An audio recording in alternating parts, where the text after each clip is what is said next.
Hello everyone, I'm Rania Khalek and this is Dispatches. Western media is exclusively focused on Ukraine, so you might be excused in thinking that Europe was the only other continent on the planet and no other conflicts or wars or struggles were taking place. But the war in Ukraine isn't the only horrible thing happening in the world. Afghanistan is being starved due to American policies. Yemen is still being bombed and besieged. Syria, Cuba, Iran, and Venezuela are still being sanctioned. Our climate is changing faster and more dangerously than ever. COVID has been forgotten about, and the unjust and polarized system which keeps a fraction of mankind enriched and privileged while the majority struggle for their daily subsistence remains in place. And it seems like it's never been harder to be a leftist. Advocating for peace, equality, and de-escalation gets you excommunicated and condemned as an Assadist or Putinist, as if these were philosophies. As we see the usual splits in the Western left re-emerging over Ukraine, we also see attacks, even in the mainstream media, against leftists who oppose US imperialism and NATO and who attempt to analyze this conflict and its causes with nuance rather than emotion or jingoism. To discuss all of this, I'm joined by Justin Podur, a professor in environmental and urban change at York University in Toronto, and the author of many books, including Extraordinary Threat, Haiti's New Dictatorship, America's Wars on Democracy in Rwanda and the DR Congo, and Siegebreakers. He also runs the Anti-Empire Project podcast that's in the middle of a series on the scramble for Africa. Justin, welcome to the show. Thank you. It's so good to have you on, but before we get into it, I just want to remind those who are watching that you can listen to every episode of Dispatches anywhere you get podcasts. And to those who are listening, you can watch every episode on YouTube. Just be sure to hit the subscribe button at YouTube Breakthrough News on YouTube. And for those who want to support the show, you can go to patreon.com/breakthrough news and become a patron. Now that that's out of the way, let's get right into it, Justin. I guess let's start with the issue of Afghanistan, which is receiving absolutely no attention right now, despite the fact, and this figure really shocked me when I saw it a few days ago, around 13,000 newborn babies have died in Afghanistan since the beginning of this year. And that's up from last year. And then something like 95% of the population is food insecure. And this isn't just, some tragedy caused by like a natural disaster.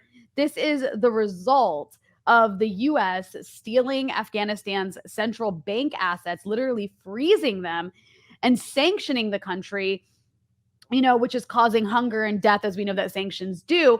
And then, of course, making it impossible to help because of those sanctions.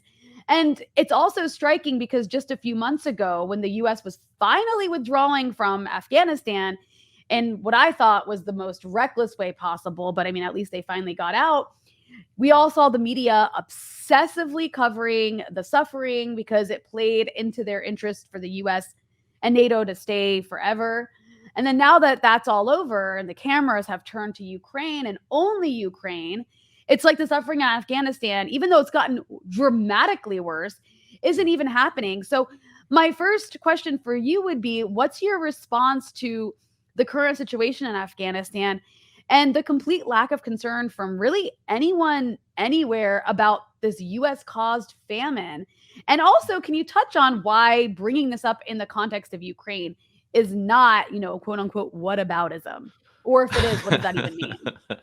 Yeah, whataboutism. There was a great citations needed podcast episode. There's been like quite a few now podcasts dedicated exclusively to whataboutism, but they talked about where it comes from, which is like the Irish struggle in Great Britain. And then when the Irish, I guess, struggle got violent and people from Ireland were saying, hey, what about the violence of the British towards the Irish and the occupation and so on? People in the British media would say, that's whataboutism because you said what about. And so that's where it comes from. It's got this kind of British imperial coinage to it, and it's a British, the lot. gift that keeps on giving, man. Tanky too, right? Like tanky is another one where it's like when the Soviet Union, I guess, invaded Czechoslovakia. Or I'm not. Or I haven't Hungary. fully I don't know. It's one of those. studied. Yeah. I've also heard different versions. So it's either The one Czechoslovakia that or they did in Hungary. Yeah. '56. Might Anyway, have been I haven't. Hungary. Yeah. But yeah, when they did that, people in Britain, I think, called those who supported the Soviet Union tankies because of all the tanks. But for me, like what these words mean now is like whether it's tanky or whataboutism, these are just trying to make being anti-war sound like it's a bad thing. So at this point, if someone's not accusing you of whataboutism, you're probably doing something wrong. Because like with whataboutism, it's like when I did, there's another podcast I went on in the context of empire. It's a nice little podcast by this guy in the States, and for me it was like whataboutism is like one of our most important weapons. It's like it's the whole idea of logical consistency. Like if something is bad when one person does it, it's bad when the other person does it. That's whataboutism. Like if that's another word for whataboutism. You're only accused of whataboutism when you're trying to argue for some kind of consistent standard. So much for whataboutism. No, it's really no, it's infuriating actually, because it's also like, why can't I talk about the fact that we're still causing a famine in Yemen? Right. Like that's whataboutism now? Like I Right. can't. Okay, so we can't talk about anything else happening except for Ukraine because the US. Yeah, go ahead. Which is also like totally devaluing. It's basically saying that none of those people matter, none of those things matter, right? So it's just like whatever you're supposed to focus on right now is the only thing. So like your whole agenda of what you think, what you say, what you do, what you read is all determined by whatever is in the news right now, whatever they're putting in front of you right now. Everything else is whataboutism. And then just to like go back to Afghanistan for a moment, it's also like, or not just Afghanistan. You could broaden that out to Syria. You could broaden that out to Iraq. Are we really going to sit here and let a bunch of people who are actually just warmongers talk about how they're so concerned about Ukrainian civilian life when they literally cheerlead the insane amount of armaments that we drop on all of these other countries, but like we don't really care about the destruction that's caused in those countries?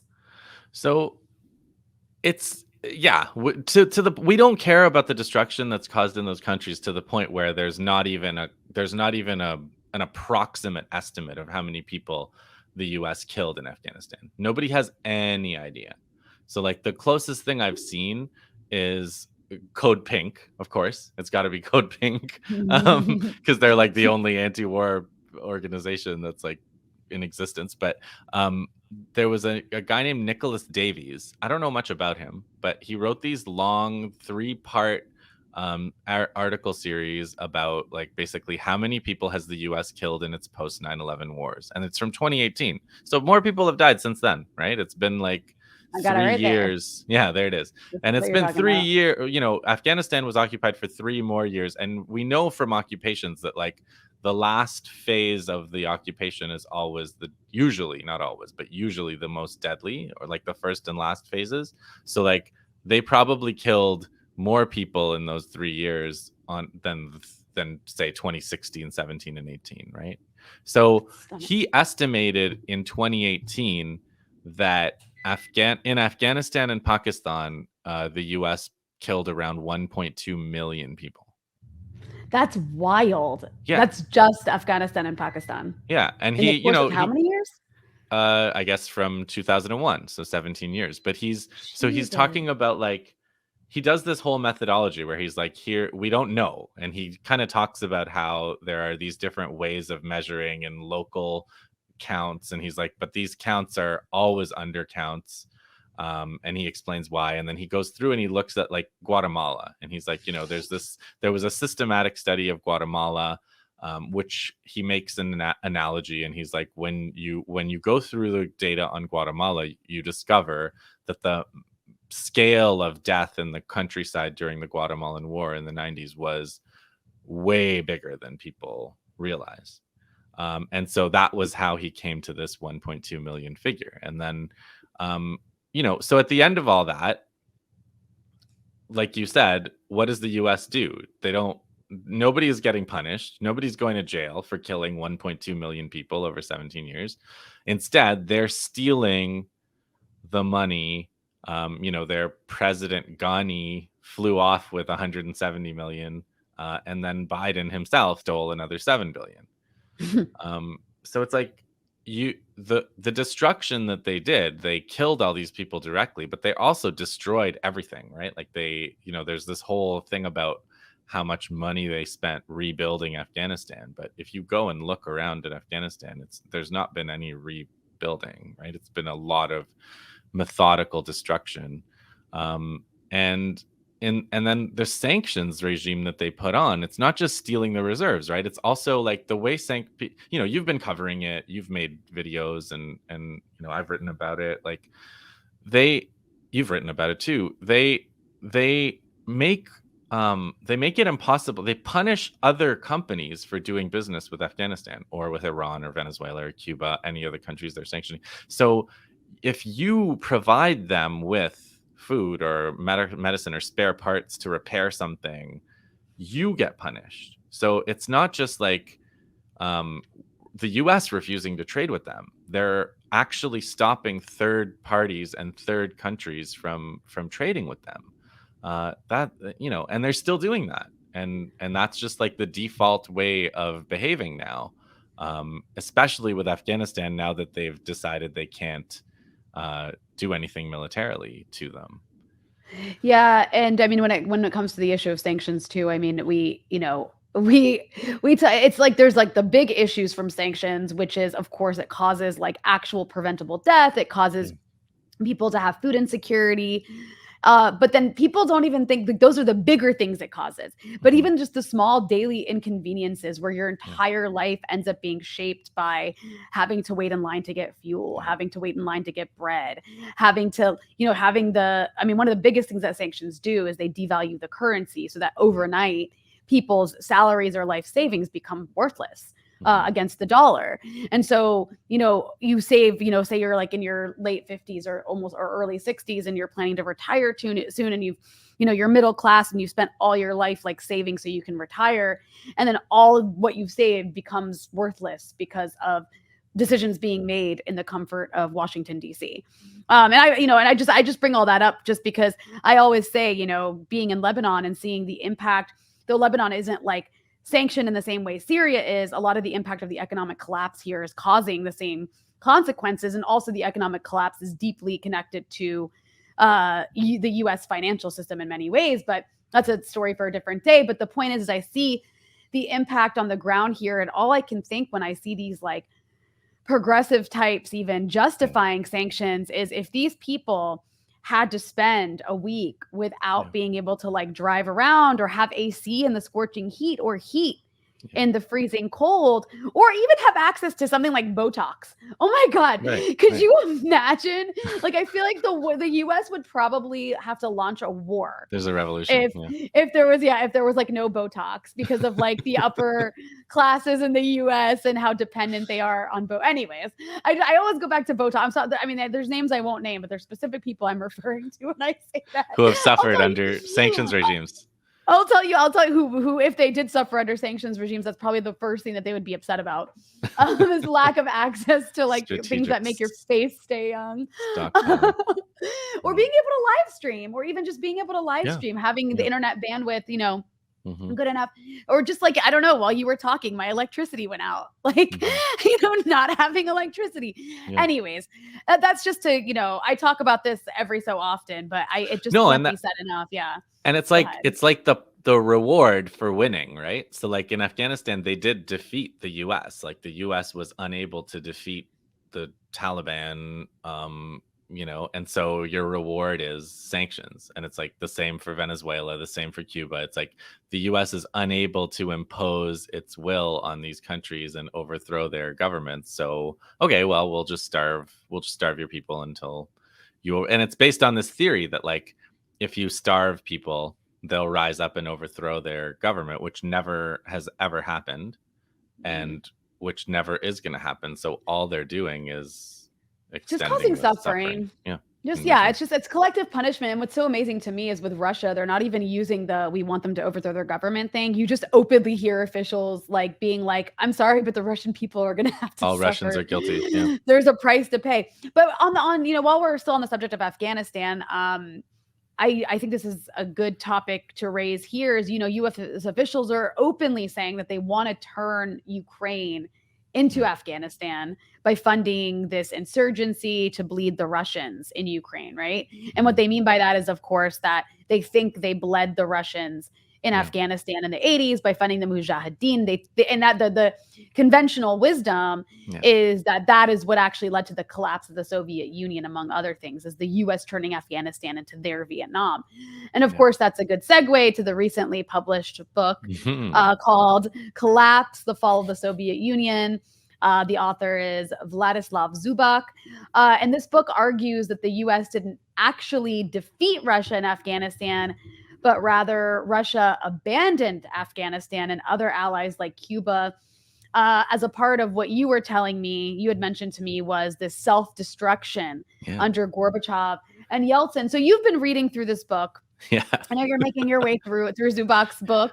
And I was wondering if you could maybe walk us through this particular analysis he Yeah. provides and the significance of that analysis for those who believe that the US can bleed Russia and Ukraine. Yeah, it's if you can bring up the cover by any chance, because it's got this picture I'll of work on that. Gorbachev. I'll work on that. Yeah. Gorbachev's just going like this, like, but it's interesting because Zubak, I did an index search for Afghanistan, and there's a few mentions of it. It's not a lot on Afghanistan, but it fit what he says about it fits with what I already know, because he's talking about, like, he's basically debunking all the various stereotyped ideas that you have about why the Soviet Union collapsed. So, like, on the one hand, and this is all in Zubak's intro, on the one hand, it's like, did the US just outspend, right? Because it's like, oh, Star Wars, Reagan came with Star Wars, the missile defense systems, they just spent so much, and Russia knew they couldn't keep up and they collapsed. So Mhm. Zubak says no, actually no, because the military industrial complex in Russia has always been very efficient. And it continues to be, as you can see, like, if you're following the war now. And so the US version is really cost inefficient. It's like part of why the US spends 10 times as much as all their rivals combined, or whatever it is.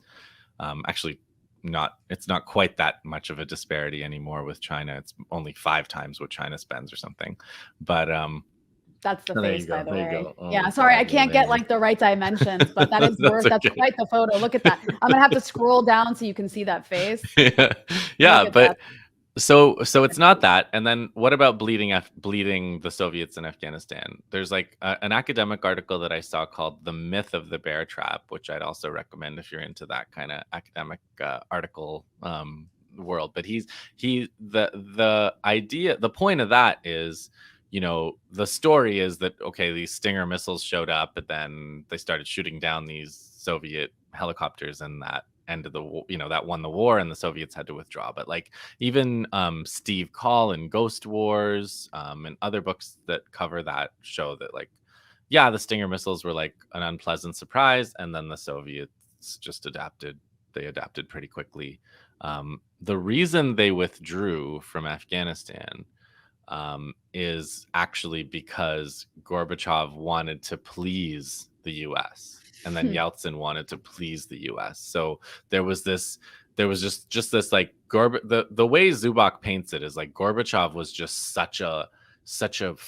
like, so much of a America-phile. Like, he just loved America so much. And, like, there's another Russian writer I've been reading who was like, Gorbachev was the best leader for Germany that Russia has ever had. Like, he should win like best leader for Germany awards, because obviously East Germany and West Germany reunified because of Gorbachev's agreement. Afghanistan was basically abandoned because of Gorbachev's agreement. And it, it goes on with like that into Yeltsin, like the NATO bombing of Yugoslavia basically happened. Russia just was not in a position to do anything, which, like when you look at what's happening with Syria or in 2015 or what's happening now, Russia's looked at like the Russian elite has looked at what happened in that era, and they don't want to repeat that. So they don't want to just let their allies collapse, and they don't want to just make these agreements with the US knowing that the US isn't going to fulfill their end of the bargain. Because even the agreement, that the Geneva Accord that Gorbachev did over Afghanistan, the idea was Russia would withdraw and Pakistan and the US would withdraw. And of course, Russia then withdrew and Pakistan and the US took over. So there was absolutely no like quid pro quo there. And the same goes for NATO's eastward expansion. So it's interesting because Zubak's position is that like Russia was in a bit of a slump in the 80s, but they would have come out of that slump. But Gorbachev just made a whole bunch of disastrous decisions, one after another, like banning drinking. Like, how are you going to ban drinking in Russia? It's like, but like, not just that. Like, obviously, drinking is a problem, and you can address it as a public health concern, and there are important public health programs that deal with that. But like, the way he did it was just to like overnight, make these laws against it and punish people and apply new taxes. And a lot of the state revenue was coming from taxes on vodka and wine. So they also like harmed the industry. They threw a lot of people out of work. They shut down factories that were producing poor quality goods, and everything in Russia was producing poor quality goods at this stage. So there was and then there was decisions to spend a lot of money on Western machinery that didn't work. So there was like and then financial restructuring. And the financial restructuring was particularly disastrous. And that's another thing that's of interest today, because there's all these things going on with SWIFT and with sanctions and with Russia, like slowly deciding on what they're going to do to retaliate for the sanctions that are being applied. Because Russia hasn't done much yet, except there was that decision the other day that they're only going to accept rubles for their gas, which means if you want to buy their gas, you're going to have to get rubles. How are you going to get rubles if you're not allowed to trade with them otherwise? So it's these are interesting kinds of moves. Like Russia is showing that they have moves now, like and that's part of what's going on. Is I think the US and like people who are kind of have this easygoing analogy with the past, who just think it's going to go like it did in the 80s or 90s with Gorbachev and Yeltsin. Those went, if you read Zubak and you're just reading what Gorbachev said and did, you're just like, oh my God, what are you doing? What are you thinking? I kept saying that as I was reading it. I was like, what is he doing? No, Gorbachev, don't do this, right? Because, it's just culturally, there's like, you get a sense of like a real inferiority complex relative to the West, which a lot of colonized countries have, but Russia isn't, right? Like Russia shouldn't have that. Russia hasn't been colonized that way until this moment.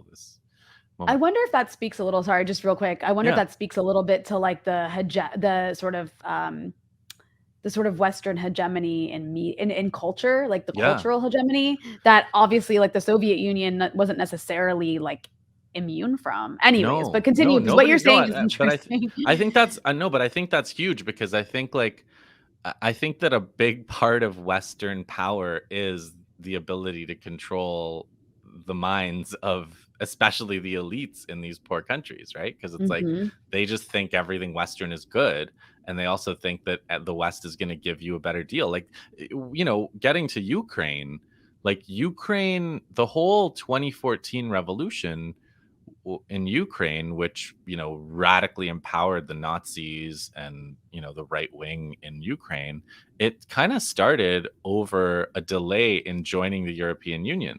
And the delay in the European Union was because the European Union was offering a really shitty, can I swear? A really bad deal, right? Like they were offering a really bad deal to Ukraine, and the people in Ukraine didn't know that, and like the elite was sort of like, well, whatever, it's the European Union, we get to be European, we're European now, we're whatever backward thing that Europeans say we are.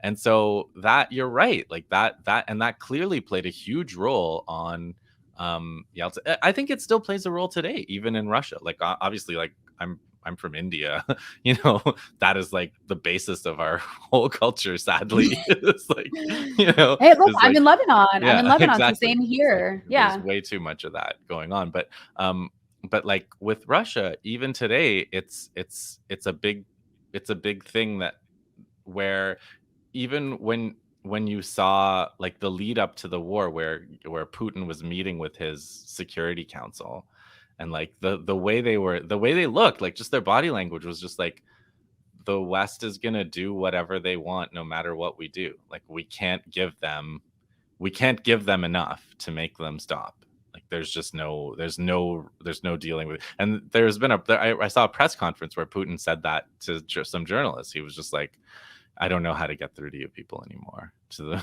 these Western. No, the Russians with the Russians too, they did want to be a part of Europe. They did want to be a part of the West, and they finally came to the realization that the West is never going to accept them, at least not as a powerful entity, unless they can first weaken it and chop it up. And just the point for Ukraine, right? To if you look at like when people, the callousness of saying that we're gonna give Russia another Afghanistan, like the callousness, if you break that down, it's absolutely mind-boggling what they're saying. Because what does that mean to give somebody Afghanistan, right? Like Afghanistan in 1979, let's say the bear trap is true. Let's say that this was all carefully crafted by Brzezinski to entrap Russia. What does that mean? That means you had a government that had, that was expanding, education into villages and trying to do agrarian reform and trying to do a range of sort of horror progressive things. And they were, whatever, dictatorship, you can say, civil rights bad. Like there's all kinds of I don't know. I'm more concerned with the literacy stuff. You know how I feel about literacy campaigns. Horrible, just exactly. like really monstrous. And all they did slit the teachers' throats, and then people just got so upset with them. I mean, well, what were the teachers coming to do? What were they doing? But like so you had this government. This was what the Mujahideen were trying to overthrow, and this was the people that the U.S. sponsored when they did the bear trap. So they sponsored these Mujahideen. They're the hardest right wing. They don't want women to go to school. They don't want any land reform. They don't want Afghanistan to become much less. To explain to our viewers and listeners here, just because when you said slit throats, is one of the first things that those fighters that the U.S. was sponsoring did was to slit the throats of teachers who were going to who are part of these literacy campaigns that were launched by the evil communist government of Afghanistan in rural villages. Anyways, continue. Yeah, exactly. And that's sort of written about in a pretty weird way by US based So where am I? Okay, yeah. So you have this government, the Mujahideen are there to overthrow them. It becomes, in the process, Afghanistan becomes like a drug hub, right? An opium hub, because that's the way that the US likes to finance its covert operations. If you look at like McCoy's The Politics of Heroin, there's a big chapter on Afghanistan. So there's this, it becomes a drug hub. You destroy the government, you destroy the state, and over the course of 10 years, then the Soviet Union withdraws. Then there's 10 more years of civil war before the Taliban takes over. Then the US comes and destroys the country for 20 more years, killing million plus more people. That's what we're gonna do. And we're gonna do that because we want to hand that to Russia. So like, no, the idea that Ukraine would want that for itself. Why would anyone in Ukraine want to be Afghanistan? Why would they want 40 years of war and occupation and state destruction and slaughter? And yet the US is just saying it like, so people are just saying it like, oh, cool, we can hand them another Afghanistan. We can do another bear trap. And the worst thing about it is Russia didn't actually suffer all that much from it. So like Afghanistan suffered immensely, Russia didn't suffer that much. Okay, there were some people that died. There were some people in those helicopters that were shot down, military people that lost their lives, were maimed. There are Russians that write about Afghan Sea and Poison Zinc. There's like a whole, genre of Russian literature and reporting about the suffering of Russian soldiers in Afghanistan. But like in relative terms, relative to like other wars that Russia has suffered, it was not a big deal for Russia, right? It was compared to World War II, which is what what Russians think about when they think of war. They don't think of like the intervention in Afghanistan, right? So Russia wasn't defeated there. Russia left by agreement. They unilaterally decided to withdraw because of Gorbachev, basically. So it wasn't a Russian defeat. It wasn't a bear trap. It was just a complete destruction and disaster for Afghanistan. And so like listen to people when they say they want to turn Ukraine into Afghanistan. Like think about what that really means, because it doesn't mean what it sounds like. No, it means something totally awful. And it's so interesting too that this book is I haven't had the chance to get to it yet, but I've like heard bits and pieces and read about bits and pieces, and it sounds incredible, but it's also something that a lot of Russians are aware of. Yeah, like Russians exactly. Gorbachev is portrayed as like a heroic figure because he capitulated to the US. He's portrayed that way only in the West. In Russia, he's across the ideological spectrum. Gorbachev is seen as a traitor. Yeah. And as throwing Russia under the bus. And that's from the left to Putin. Yeah. And even to the right of Putin, it's seen that. And that's right. Like, so I have this instinct. You probably have this instinct too. When a war happens, like I actually want to read about that place. Like I want to read. I actually want to know what. I want to know. I want to know what Russians are thinking, right? Like, so the whole thing of like canceling Russians and like canceling Anna Karenina on Netflix and stuff. It's completely ridiculous. You should have the opposite react. Even if it's like, okay, let's defeat these people, right? Like, let's go out there and defeat these people. Don't you have to find out what they want, what they think, how they think, what they do? Don't you have to find all that stuff out even if that's what you want to do? So yeah. I was kind of stunned, but the point is like that you're right. Like these ideas are pretty mainstream in Russia. Like Russia does not think they were defeated in Afghanistan by Stinger missiles. They're not afraid, and which also means like they're not afraid. They're not like, oh no, there's gonna be a line of covert support to Western Ukraine. Like that, they've built that into their plan. And the other thing is like. What they remember from that time is also that whenever Gorbachev made an agreement with the US with complete naive faith, the US didn't follow through.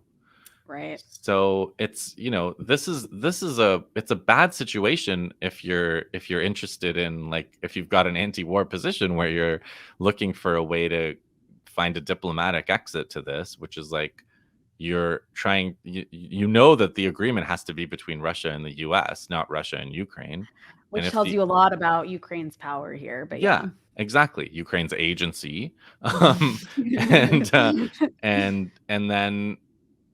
the US doesn't follow up with its agreements, so it's a pretty bad impasse. I think No, I think you're absolutely right. I think also it tends to, and I will kind of get to this a little bit later too, but this desire to like not see the other side's talking points or viewpoints, even if you hate them and want to defeat them. It's almost like you're actually pointing out how incompetent the imperialists in the West are. Yeah, because just the disparity of power is so big that they don't really feel like they're so ignorant. Yeah.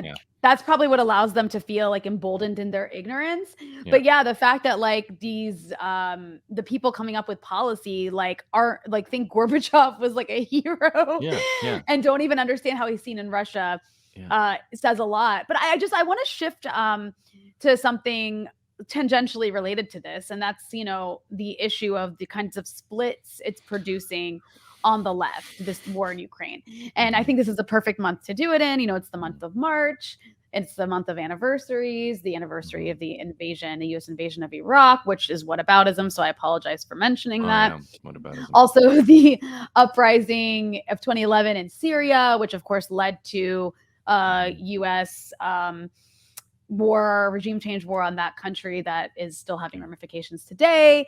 And then, of course, last month was the uprising in Libya Mhm. anniversary, a country that later on was bombed by NATO in a regime change operation that we're also not supposed to talk about because whataboutism, Yeah. that resulted in the destruction of one of the most prosperous countries in Northern Africa. So, all that's to say is all these were countries where the US Yeah. did intervene to overthrow regimes. And these wars that the US launched caused major splits in the Western Mhm. left. And in some cases, actually, the left, even in the global South, I mean, the left in the Middle Yeah. East was, Oh yeah. dramatically fractured over Mhm. the Arab Spring. There's some people who I won't mention names because they're vindictive and mean if I do, but there's some people who actually had, until the Arab Spring, had fantastic politics, Yeah. Yeah. anti-imperialist politics in this region.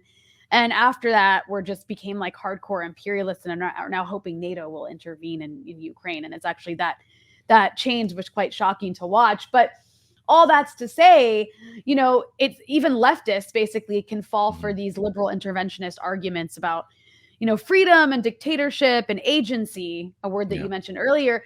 So I'm wondering if you can give us your rundown of these kinds of splits, Yeah. and it can be a brief rundown. You don't have to go year by year or even war by war here, but as from your No. vantage point, your observation of these splits on the left, and why we keep seeing them emerge, and it's happening again over Ukraine, I think. Yeah, it happens, because when I was very active as an anti-war activist in organizations and everything. Like I wasn't just tweeting. It wasn't just tweet. The Wait, primary motive. hold on. Are you suggesting that there's more than tweeting? Not now. Because I'm my suggesting there mind is was. blown. I'm suggesting there was more than tweeting. But yeah, there was a time when my primary political engagement consisted of something other than tweeting. Sadly, that seems to be behind me. Hopefully, it'll be ahead of me again as well. But look, Fingers crossed. in 2003, uh, you know, there was a big anti-war movement, right? It was the big march of what, February 15th, I think it was. And the World Social Forum had this fantastic declaration, and like millions of people marched all over the world. And it was like, obviously made no difference in terms of the US war. They still did it. Yeah, they still They did still it. did it. But Yeah. like, it was interesting because I assumed that we would be growing from there, So I was like, okay, well, that's cool. Like, whatever, 15 million people march. So next time it'll be 30 million and then 100 million. And then, Yeah. everybody will be anti war and then we won't have wars anymore. Like that, I was in my 20s. This is the way that I thought about things. It turns out though, like that, when 2004, it was that early on. Like in 2004, they overthrew Aristide, like the president of Haiti, and painting this like pacifist Catholic priest from the slums of Haiti who wanted to raise minimum wage in Haiti as a bloodthirsty dictator. Like that was a stretch. And when I saw that they were doing that and they had some success, like with NGOs, like non-governmental organizations in Haiti, and like their counterparts here were trying to get, they're trying to put out the idea that like Aristide had to go. And it was like, Aristide has to go, and then what? Like, and then who? After all this movement that they had to overthrow the U.S. sponsored dictator. Now they're saying they have to overthrow Aristide and replace it. And of course, Haiti has no sovereignty today. Like since 2004, they haven't. But for me, I just thought it was strange because it was like, I thought we all got this. I thought we all understood that when the U.S. calls somebody a dictator, that's like part of a campaign to overthrow them. And Aristide and Chavez, like they're so clean, right? Like they're elected so many times. They're Democrats almost, even at their own expense. Like Aristide actually walked away. He got on the U.S. plane because he said he wanted to avoid bloodshed. Like these people, but you get people, and then I had this thing where I was like, if Saddam Hussein was not, if we were not against war, if we were against war with Saddam Hussein, who actually was bad, how could we be for the overthrow of Aristide, who's not bad in any of those ways? And then it was like you have Libya and you have Syria, and I had the same question for people who were against the war in Iraq. I was like, you guys, Assad is bad, but like Saddam was not good. We Saddam was never worse. we never thought Saddam was good. That wasn't the basis of our anti-war politics. And likewise, like I don't have an opinion on Putin. Like I don't he's not like we're not pals. Like I don't know anything about him. Yeah. Like he's one of these presidents of a government. I'm sure that's bad. Like I don't think, I just don't know. I'm not here to judge that, right? Like being anti-war is not about having a positive feeling, a positive affect toward the targeted country's leader. Like so the whole dictatorship thing, I naively thought we had passed that. And then I realized, when it happened, when there were so many splits, and now every time there's a war, there's a split. I went and looked back before 2003. And when you look back before 2003, it actually appears that 2003 Iraq was the anomaly. It was actually a bigger anti-war coalition in 2003 than it was before or since. There was always these splits, and it was always like there was always a pro-war left. There was always an anti-war left, and there were always splits during the Vietnam War there was. And there's also always demonization. Like you mentioned, we're doing this series on the scramble for Africa, and the language, like, I always like this language of like Assad must go. So it's like you get these British politicians coming out and saying Assad must go. It's like nobody in Britain has to go. Like there's nobody in Britain that's corrupt or has ever done anything in office. We'll vote them out. We'll vote them out. We'll vote them out. Yeah, we'll vote the bastards out. So I was just going through. There's like a list of all the people that the British said had to go, at one point or another during the scramble for, and that was like 100 years ago. Like there was Al-Urabi of Egypt, there was Menelik of Ethiopia, there was the Mahdi in Sudan, Msiri in Katanga, Setshwayo in South Africa, Kabarega in Uganda, Arab Samoy of the Nandi in Kenya, Baibure in Sierra Leone, Overami in Benin, Abdel Kader in Algeria, and I'm only halfway through. Like I haven't even finished the scramble for Africa yet. And they all had to go. Like the British always said the same thing about these people. They said no progress is possible with these people in power. They're violent, they're terror. They use the word terrorism often. With their terrorism, they're impeding trade. They're terrorizing their subjects. They're enslaving people. So it's a pattern. And I feel like if you know the old pattern, you understand a little bit how much this is just pure propaganda. So like, yeah, it's No, it is an ongoing. It's like it's recycled over and over, and I just want to like give a shout out to Brian Becker, who has a show, The Socialist Program, that is featured every week on Breakthrough News, but also it's a podcast as well, and he's done a really incredible series actually about the splits in the left back in the 90s, which he was, he spent a lot of time organizing around anti-war issues in the 90s. He talks about, back in 91 with the first Gulf War, the split arose over sanctions. There was like a segment of the progressives, like the progressive anti-war movement that was like, no war, like no to war, yes to sanctions, like not understanding that like sanctions were like actually, yeah, exactly. And then of course there was the split over the war in Yugoslavia, Serbia, like, so Milosevic, because Milosevic had to go. Like Milosevic was this dictator. All these leaders, they have to go when we say they have to go. And it's also interesting too to see a lot of the sort of same figures that we became accustomed to smearing us over Syria, as Assadists. Again, whatever that, like, one thing that annoys me, by the way, about Assadist or Putinist or whatever, you add the IST at the end, is like these people aren't philosophers. Right, They right, haven't right. written a book. Like, it doesn't even make sense. Like, that's the best you can come up with. Like, as if like Assad has some like ideological pamphlet he's handed out. And they never even called you. That's true, because Gaddafi wrote a book, right? He had the Green Book. Yeah, But no one said Gaddafiist. nobody ever called us Gaddafyists. That's Right. True. It's interesting. like, So if you're gonna use it right. Yeah, Like, we're it's giving almost- advice to our enemies. Yeah.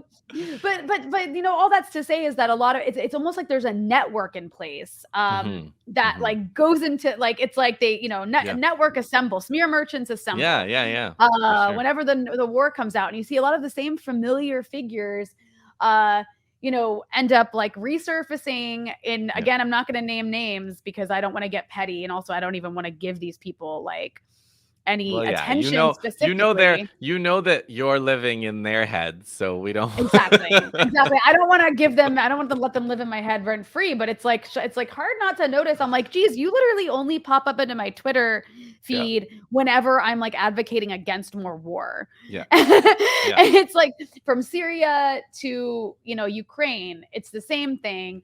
And what's interesting about it is like these people, it's like they have this like really progressive rhetoric that they'll use to justify like, we're the racists. We're like agency. Actually the genocide supporters. But then, you know, they say things like this. I actually want to show a clip of somebody that I think is quite pro, you know, she's one of that, she's like a Russophobe herself, even though she like is from I don't know which part of the Soviet Union she's like her family comes from, but she's always, you know, advocating not just against Russia, but like against any official enemy of the United States, and has used terms like Putinist and Assadist.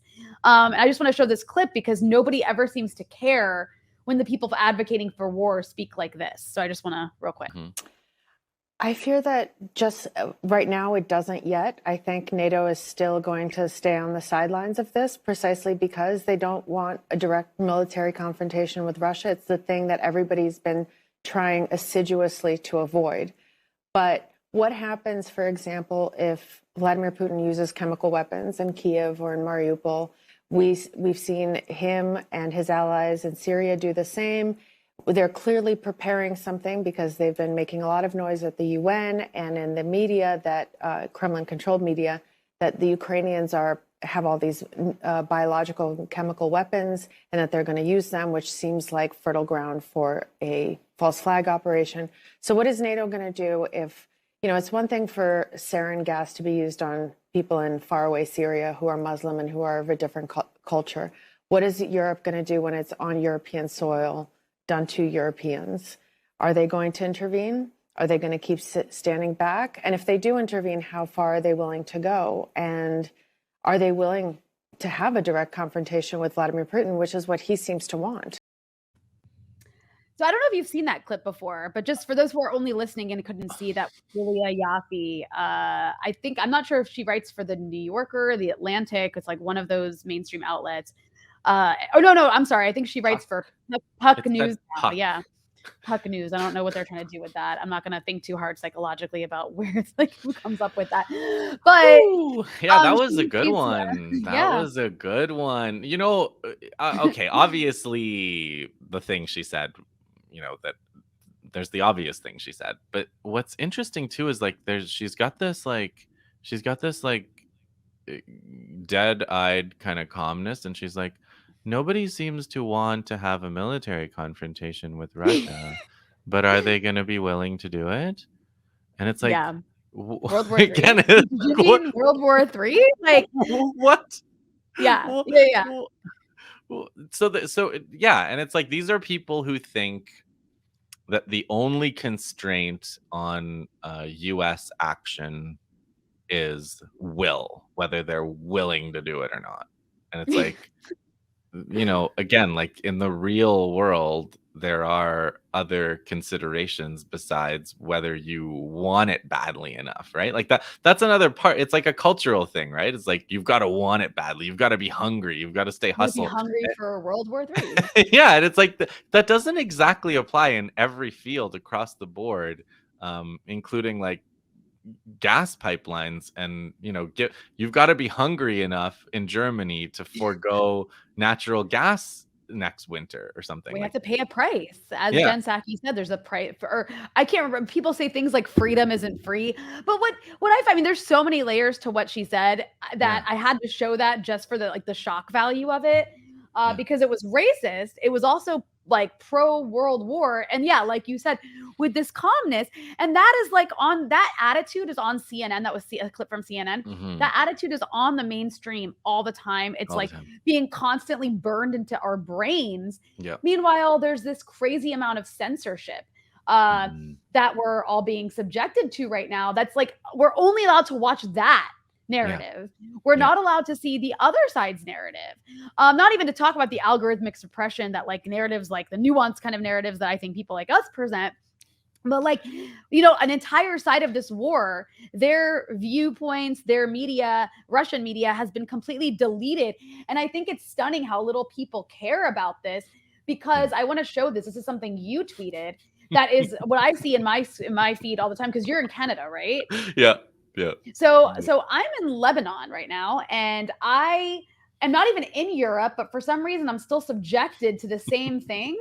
Oh, yours says age restricted. I didn't even notice that. No, not all of them. Keep going. There's one that's not age restricted. So some of them are age restricted, and some of them are like. I have to open. There, this tweet violated the rules. Yeah. Oh, okay. So I assume this is like RT. This is what your Twitter feed looks like when you look at Russian media. I hadn't noticed the age restricted thing. So mine will say like, when I open my Twitter, because I follow like RT and stuff, any RT tweet comes up is like, because of like a legal case. And then a list of countries, a long list of countries. And I'm like, it's really weird because Lebanon is not on this list yet for whatever reason. I don't know if people in Lebanon just think they're European, so like they hoped it so much that we are just added.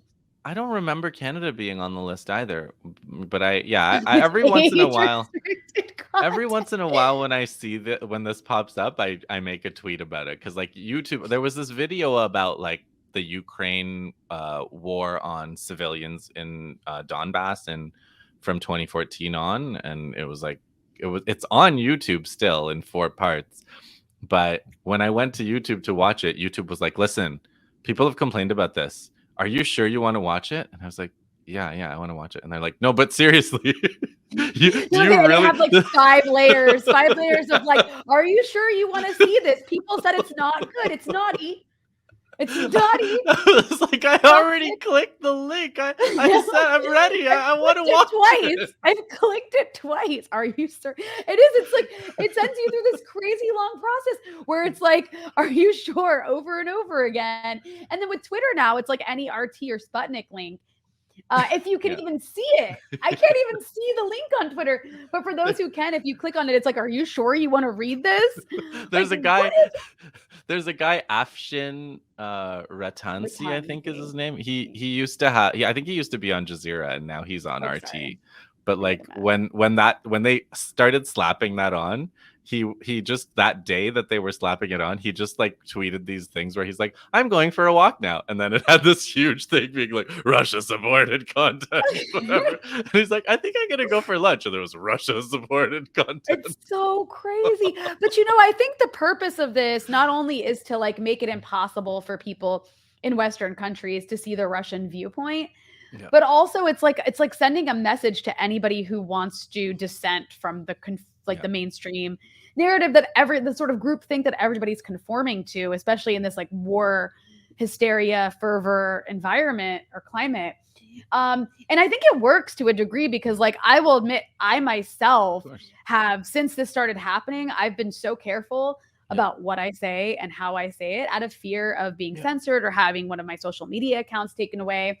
I even, and especially, every once in a while we'll get, I'm sure this has happened to you, where you tweet something totally uncontroversial, but if somebody is in Germany and they report your tweet, Yeah. Twitter has to tell you they investigated your tweet because of German law. So you'll get like an email being like, your tweet was investigated under German law and we decided it didn't violate our rules. I've never had one that did violate their rules. I remember you a long time ago, it was years ago, you were like, okay, which one of you guys reported this tweet feature? I'm like, which one of you tattletales? Like, seriously, it's so pathetic because it's not like they act like I'm like, you know, I'm like putting people's addresses in like passport images online, or like I'm putting like violent imagery online, but it's like, no, all I said is like a no-fly zone might start World War III. And somebody was like, that's mean. And had to report it to Twitter. But I guess like, again, like it's like, and also there's the Russia state affiliated media sort of scarlet letter you get slapped onto people's accounts. So this, I think, does end up influencing or causing some self-censorship in how we express ourselves. So I'm just curious, you know, between the smears of being an Assadist or a Putinist, or between the fear of like, you know, having your YouTube page taken away, like how do you deal with the pressure of being censored and smeared? Yeah, I think you have it worse than me, honestly, but well, thank you. That's such a compliment. I do block. So I feel, I gotta say, I do feel professionally constrained. So like, because of my job, I kind of don't feel like it's possible for me to get into fights on Twitter. And like, so if somebody writes to me like something really nasty, I think of all kinds of things that I want to reply, but I'm like, I can't, like, students might see this, you know, like I just have this thing where it's like, I'm trying to like model behavior for students too, and be like, listen, students, you can go out there and run sensible debates and like pay attention to and do critical thinking. And like, there's this whole thing that I'm trying to teach. Right. And it's like, I gotta try to behave that way. So the only thing I can do is block, but I do a lot of blocking. And I used to not block because like, I love when people show screenshots of somebody blocking them. Like I always get a kick out of that like the trophy photo. And I don't want to give people that trophy photo, but I kind of have to. So I just block. And my rule is basically like, if somebody is just coming and saying like, oh, how does it feel to be working for Putin or whatever? I'm just like, okay, this is not something I would engage with. You know, if someone comes and says like, but I've fallen a lot for the like seemingly friendly thing. So like someone's like, hey, I'm just curious like about your thing. And then I'm like, oh God. I have to be like, I have to do this professorial thing where I'm like, well, here are my sources. Here's why I think this. Here's my transparent thinking process. And here's me modeling critical thinking, whatever. Here's a 54 tweet thread. And then they're like, aha, we got you, you know? And then they're like, but why aren't you an imperial, whatever. So then I'm like, shit. And once you've already done that, it's hard to block, right? Because it's like, I've already answered you. I've already, engaged. So I feel like a sucker sometimes when I fall for those. Those still work on me to an extent. But as far as like censored and keeping going, like you've kept going, you know, for me, like the paragons of keeping going after being smeared is Electronic Intifada, because like you know, they're always getting smeared and they just keep going. You know, and they also, you know, they have an outlet where they can kind of fight back. There was another guy that did really well. Do you know Daniel Dumbrill? Yes. He's like a China guy. He's in China. Yeah, we've had him on this show before. Okay. People should watch that when you're done with this episode. Oh my God. Because the CBC, the Canadian broadcaster, did this thing where they interviewed him for 20 minutes and they like took 3 seconds or something out. But he just was like, here's the interview. He posted the full interview. He just and it was broke it down and it was devastating. So those, like, watching how people run these things has been really good, and you see that like you can survive. And the other thing is like a lot of what they do is to try to get us to not affiliate with each other, right? So it's like the Mehdi Hassan or whatever who's like, I'm a real friend of the Palestinians. Hello, friends of Palestinians. Don't you think that Palestinians should support the war in Ukraine? And you're like, Mehdi, no. Are you really? So No. so there's this thing where people sidle up and say like, hey, I'm your friend too, I'm one of you guys, but you And then all they do is really punch. They like punch. They spend a lot of time punching left yeah, and saying like the left causes, or like moralizing to left causes about why they're not doing it right. And it's like, yeah, yeah, aren't you like, I the don't leftist know. best friend, I call them. They're like, they're Mm. not leftist, but they're your best friend, and they come and they give you advice. But it's like, if you understand that they're trying to get us to not affiliate with each other too, then you realize like, okay, well, that's what we have to do. We just have to do that harder. We have to affiliate even more. And I'm curious, like, because obviously, when for me, it's I'm in journalism, Mhm. so you're in academia, and I think there's actually a lot of similarities with journalism and academia. Yeah. But I'm curious if it's a bit different. Like, it sounds like you're saying it is a bit different, because of the fact that you like have these students to deal with and this job Yeah. to deal with. Like, it's not good for you to get into fights. But like, what in particular does academia put on you in terms of pressure that maybe I don't have to deal with? Especially like I'm at like an independent leftist hardcore, like we're like a hardcore anti-imperialist media outlet. I'm not going to get in trouble, with breakthrough news for opposing war. That's what we do. Yeah. Yeah. But you, on the other hand, obviously, like you're not at an independent leftist anti-imperialist university. I don't know if that No. exists. So, like, how do you? That What if added they pressure does that give if you? I ever get fired, I guess that's what I'll do. I'll make That's an what you'll do. independent anti-imperialist university. But in the meantime, yeah. The problem is there's so many levels, but I think if you're in that field, it's really bad. So it's like Mm, trying to get published, or like trying to get like the filters happen like at the level of getting a job, and then like you were saying, there's a lot of self-censorship, there's a lot of getting along, and then there's a lot of like you know professional gatekeeping, right? So it's mm. like if you try to publish, there's like a lot of tricks that appear in academia that don't appear in, I don't know if they appear in the journalism. I've only seen them. So one of the tricks is like, okay, you spend all this time investigating, and then you discover, for example, that the British, killed millions of people in India in 1857, or that like the scramble for Africa, like they overthrew all these people and they did all this stuff. So you go through and you do this research, and you go in libraries, and you like do all this obscure, you find all this obscure stuff that like came out this year and that year, and you put it all together, and then you're like, you put it out there, and you're like, okay, well, I'm an academic, I just did this academic work, here I am. And they're like, everybody knew that. What's fresh about that? And you're like, the people who just said that to you never did any of this work. They never, but they're Did they just know like, that? Like, this is yeah. known, so there's this whole thing, and it happens with anything to do with leftism or anti-imperialism, where they're like, you have to prove it, and then you go through the work of proving it, but there's no academic credit for it, because they'll just say like, oh yeah, that's already well established. And if it's like something really groundbreaking, they'll just be like, I don't believe you. so Well, that. there's a few of those kinds of tricks. The other thing, which I've just gotten into, was like, I interviewed this Gabriel Rockhill, who's like a professor somewhere in the US, but he runs this French critical theory workshop, and he was looking at like all the ways that the CIA infiltrated the production of like obscure French critical academic theory, and like the Frankfurt School, and all of these theories that people use that are kind of like a little bit anti-communist. They're like left-leaning academic theory, but not quite.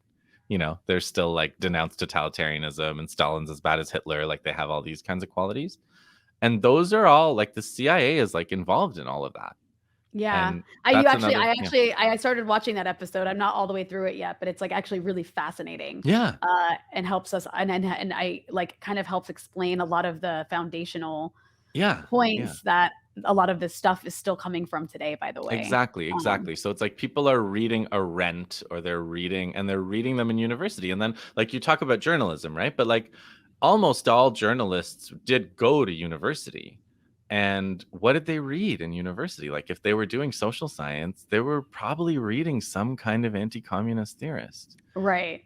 Right? Like they were, But it's like under the pretense of radicalism in yeah. this case. So Yeah. that's what Gabriel said. Gabriel was like, I wanted to be a radical, so I went and found French theory, and it was like took him a long time, before he realized like this is fundamentally anti-communism in an academic disguise. And that stuff, by the way, especially because of the influence of the French across the various parts of the Middle East, has played a huge role in a lot of like people. There's a lot of people who were leftists in places like Lebanon or Iraq or Syria back in like the 70s or 80s who transformed into neocons like 30 years later. But like they had like an evolution, but it was through French theory because they ended up going to university in France. It's actually very fascinating. I encourage people to go check out. Well, stick with us to the end of the podcast because I'm going to get to where people can find your work.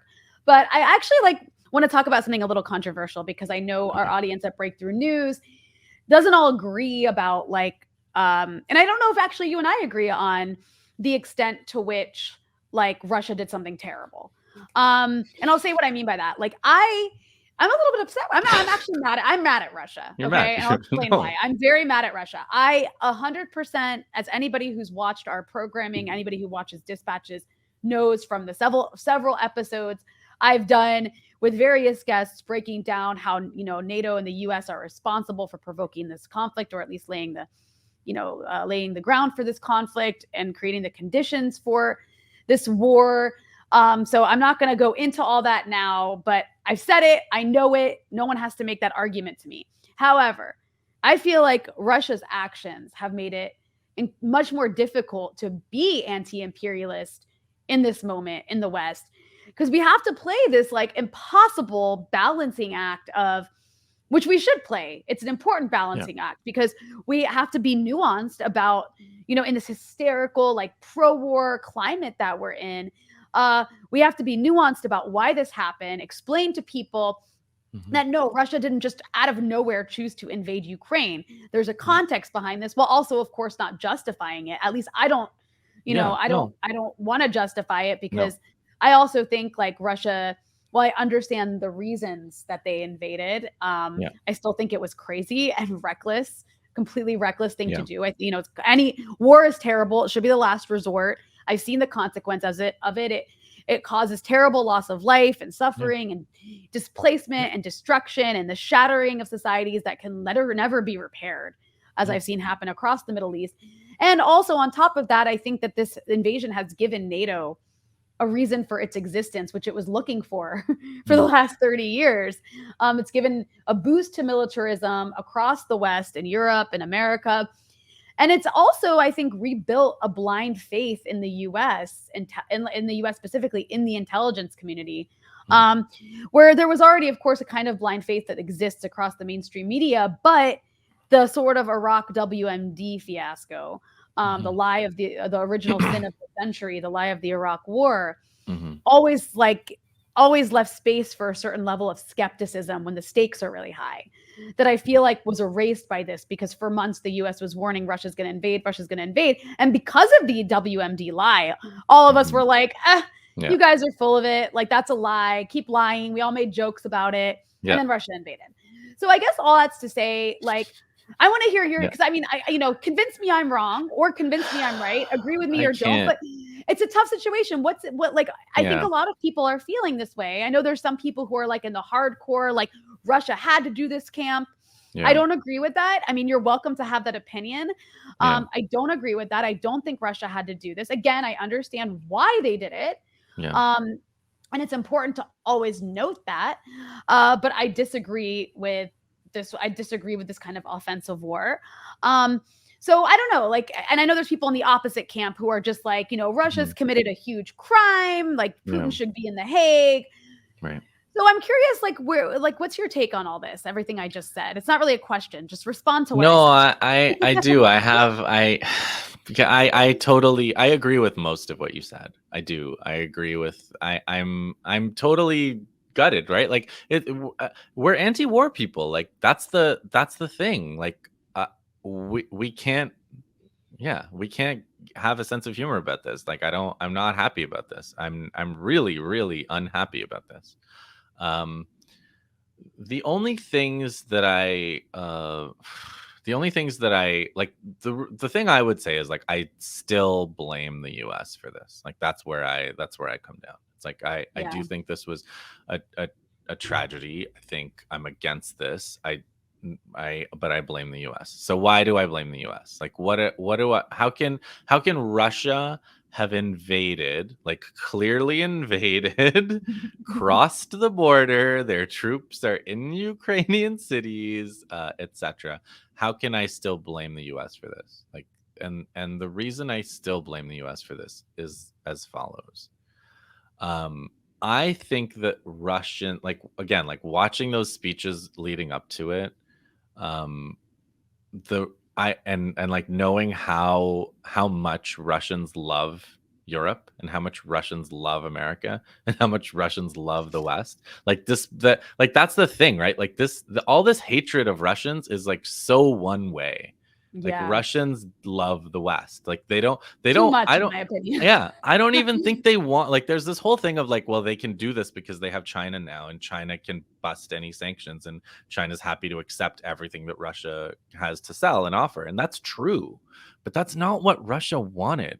That's not Yeah. like culturally, politically, that's not the page they're on. Like they see themselves as European, which all of which is to say, like, I don't think they would have done this lightly. Like they don't, like the whole picture of like them being aggressive and like wanting to dismantle Ukraine.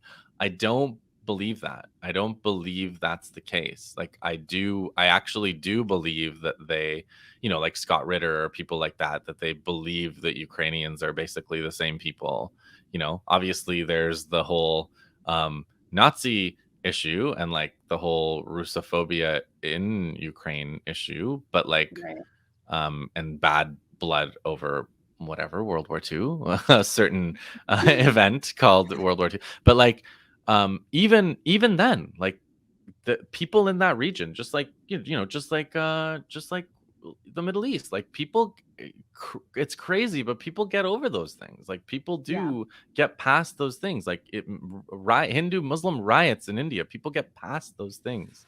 It's unbelievable to think, it's unfathomable, but they do. And like so they wouldn't, that's what all of which is to say, they wouldn't have done this lightly.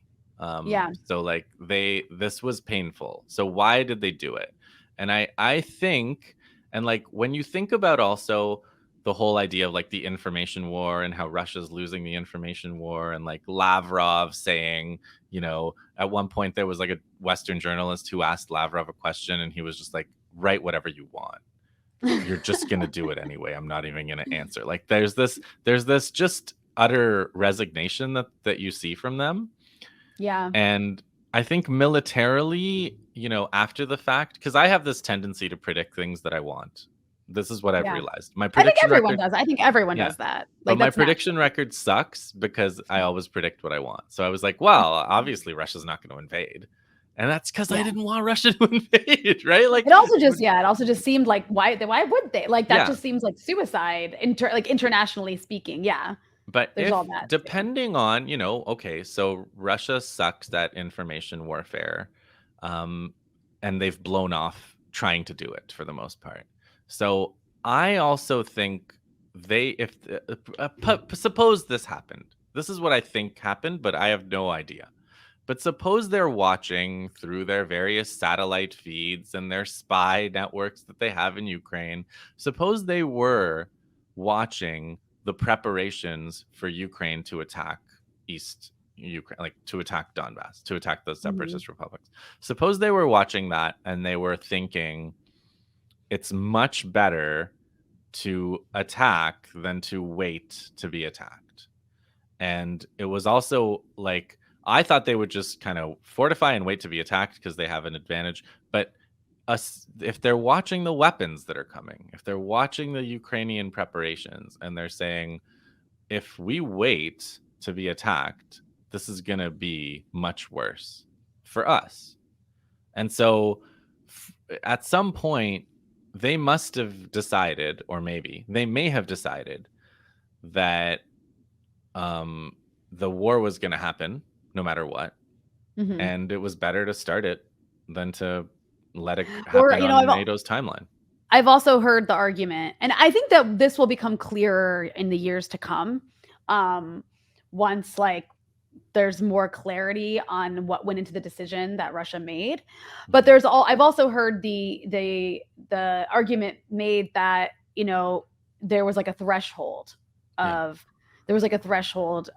if they wait, Ukraine will be militarily strong enough to actually beat them in a war. Ukraine is big, right? This is like their window. 40 million people. Window, yeah. I mean, also like it's big, and it's been. I mean, it is true. NATO has, even though NATO is not. I mean, I'm sorry. Even though Ukraine is not a member of NATO, it has been totally integrated into the NATO infrastructure. It's been for the last decade and maybe 20 years. I don't know. They've been being trained by NATO, having its military, especially since 2014, having its military built up by NATO. There's NATO bases in Ukraine, and they've been fighting. They've been fighting in Donbass. So they've got plenty of battle experience and everything. So and they've been fighting quite, like, you know, fiercely. Like they haven't been, you know, necessarily losing all the time. They've actually you know, exacted casualties. And so I mean, I think there'll be more clarity over this as we learn more in the next month, you know, weeks, months, and years about like what went into this decision. What I will say though is, you know, I right now I think it's unclear. It could be either way, and I think that speaks to the lack of accurate information and just level of propaganda. Is like, it could be true that Russia is totally winning and being strategic and being cautious, and like they planned it all this way, and eventually they're going to come out on top. That could be absolutely true.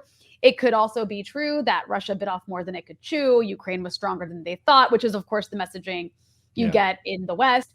But I don't know which of those things is true. I'm not there on the ground to see. I'm not in contact with either military. No. And even if I was, I don't think either would be honest. They lie. So exactly. So it's a very like wait and see approach. And I think that's something the war in Syria taught us, is that, you know, at the end of the day, you don't know what's happening until after it's happened. Yeah. And in a lot of not cases. even then. Yeah. In a lot of cases, yeah. But I do think it's interesting because there's also a different way to view this, and that is like the lens of the shifting global order. You know, people are also making the argument that Russia is actually, even if they lose, in a way they're winning because they've changed the international geopolitical power balance by doing this. And that's, you know, that, you know, because Russia stood up to the US and stood up to NATO and kind of, you know, showed their weakness, because NATO is unable to intervene. Like, yes, it's emboldened NATO in the sense of giving them, we have a reason to exist. And now everyone in Europe is like, we got to pour more money into NATO. And we're all in this alliance. They also aren't doing anything because that would mean World War III, and they don't want that. Exactly. So there's also the fact that Russia, which we mentioned earlier, has said we're gonna like only allow Europe to buy gas and oil in rubles now. So I don't know. What do you think about this argument that Russia has shifted the geopolitical balance, and over time that will weaken imperialism, or maybe it already is Western imperialism? Not that I think there's any other kind, by the way. But anyway. Yeah, that's a whole. Yeah, I agree with that completely. Yeah, like if you, I mean, that's like the biggest analytical difference, right? Like if there's a sincere analytical difference going on here, it's like between people like us who believe there's only one empire in the world, and people who believe there are competing imperialisms in the world, like Russian and Chinese and an Iranian and whatever. Other ones. Sub-imperialism, yeah, exactly. So okay, global order. Yeah, for sure. It's very interesting because it's so hard to understand economics, right? Like, because you can't learn. It's another one of these things. You go to university for economics, you're not going to learn how the global economy works. You're not going to learn how value transfer works, right? So like you interviewed some of the best, you know, some of the clearest expositions of economics have come on your show because you interviewed both of those Patnaiks from India. And man, like if you want to understand how the global economy works, that's a good place to go. And Michael Hudson, but like the way that the dollar is used is the kind of like the expression of how imperialism works in the world, and also, you know, a mechanism. So if, you know, Russia or China, if they want to escape from imperialism, if they want to stop transferring however much of their wealth to the West every year, they're going to have to get out of the dollar-based system. and that's going to be painful when it happens. So Mhm. whenever it happens, it's going to be painful, and it seems like it's happening. And I also, you were saying maybe Russia bit off more than it could chew, or maybe it knew that all of this was going to happen. I'm inclined to think they did know all of this was going to happen. I don't think they were happy about it, but I do think at least some of them figured, this is how it's going to be. The question, of how ready they are for the like complete delinking with the West, I don't think they are, psychologically mainly. Like I like they still have the same central banker, right? I saw this article in Bloomberg, really weird article in Bloomberg, where they were praising Russia's central bank governor. Everything Wow. everything about Russia's being canceled, but they're like this highly respected They can't central help the bank. capitalism. They're like, Yeah, yeah, he must have done yeah. good capitalism. That's But why. she, Oh, she. yeah, I'm a sexist. Wow. Bloomberg can't find anything bad to say about her. They said she was trying to quit over Ukraine and Putin didn't let her. And Wow. now, she's in this position. And it's like, what is she doing at the central bank right now? That like, why is a person who Bloomberg praises at the central bank of Russia right now in the middle of this? So that was a clue to me that like Russia's still halfway in, halfway out of this Yeah. of this Yeah. of this Western system. And I think they want to be. I think they're just like, we will not leave. You will have to kick us out. And Yeah. so there's just this element of that. And they so know yeah, they know their leverage. Like what yeah, you're saying too is they know their leverage. they know their leverage. So if they are kicked out, which they might be, then here we are. Because I actually think that the US is changing the global order. And it's like, I Mhm. think the US is changing the global, and people say that US blunders. I'm not a big believer in blunders, by the way. Like, this is one difference that I find with lots of our friends, is I am inclined to believe, like, there's this thing people say, like, never believe in malice when stupidity would suffice or something, but I'm the exact opposite of that. I'm like, never believe your opponent is stupid. Don't do that. Like, it's better to assume they're smarter than they are. And Yeah. I don't think the US has blundered here. I think, they're getting a lot out of this, right? They're making sure Germany doesn't go with that Germany doesn't join this Russia-China thing that they see emerging. They're making sure that Western Europe stays with them. They're making sure they're selling arms like nobody's business. There's lots of ways they're going to win. But like, all of the things they do to stay on top and have done for the past few decades have had unintended consequences, right? Yeah. Like you go back to the 70s when OPEC formed and the prices of commodities were going up, and then they made that deal with Saudi Arabia to break OPEC. And then it's like, okay, the prices of energy went way down, which was bad for Russia and OPEC, but it was good for China, who could then produce goods really cheaply and industrialize with really cheap factors of production. And now they're like, how do we break China? Because if we raise the price of gas, then Russia's going to benefit. So there's always like, it's a big world. Trying to dominate the whole world forever is probably an impossible job. And at some Yeah. point it's going to get impossible. And then you're going to look like you blundered, but it's not that you blundered. You were trying to do something that is just It's maybe a game that no one could win if you want to look at it impossible. that way. Yeah. It's like an impossible feat. I go back and forth on that. Like on the Blundered. I think it's a mix. No, I do. I think it's a mix. I agree with that sort of Michael Parenti argument of no, stop. This is not a blunder. This was it was this was planned and calculated. And I understand that and I agree with that. But I also agree. I think what you're saying about unintended consequences is also very true, in that, to do this, you're going to end up screwing yourself here. And eventually all that catches up with you. And I want to show a map real quick just to demonstrate when we talk about, because I think this is really interesting. I mean, when you're talking about, I think it's the US that's like weakening itself. One of the things that people like Michael Hudson have argued is that the US abusing sanctions to the point. Oh, there's Russia state affiliated media from our friend. Oh, there it is. Ashton Mortanzi. But he posted this very important map that I wanted to show. So it's an important map because this shows that the countries or the parts of the world that are imposing sanctions on Russia, as the US has said. Obviously, Russia is not one of those countries. That confused me at first. It's the Russian flag. That's Russia. So the countries, and I think they did that, by the way, just to make it seem like the more of the world.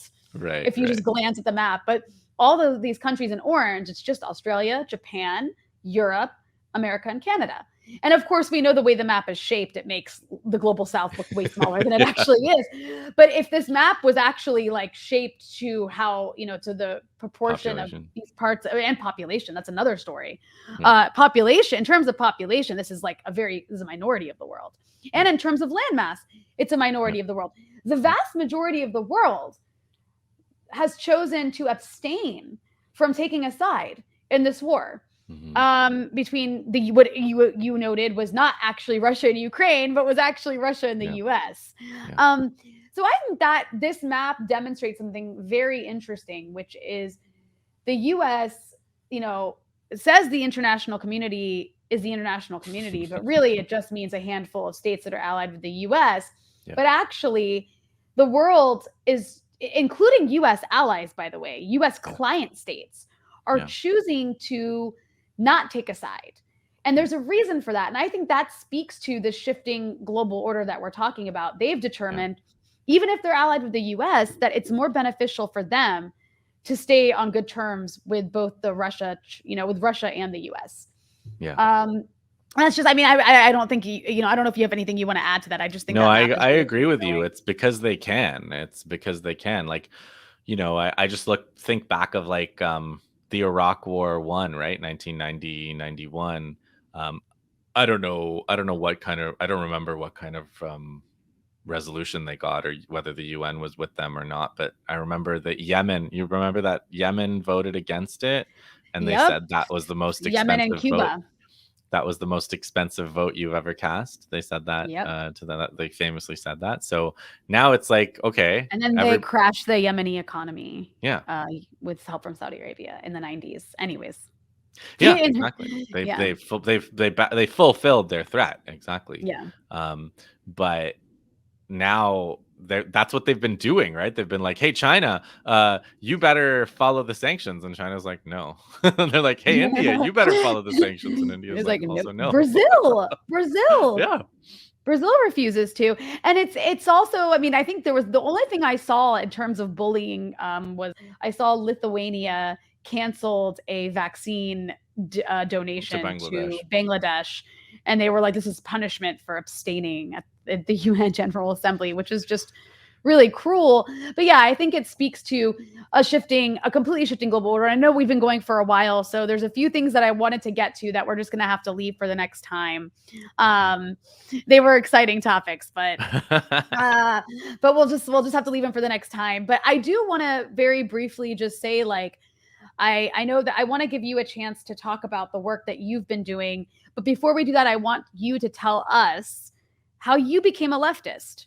Because goodness. I think that these are interesting journeys that we have. Not all of us start out, the children of communists, taught from a young age. Maybe you were, I don't know, but taught from a young age to read Marx and stuff like that. So I'm not the child of communists, but I am kind of the child of communists in the sense that my background is from Kerala, which is that explains so much. Yeah, exactly. You just say that and then it's done. You don't need to say anything more because Kerala is one of the first, elected communist governments in the world.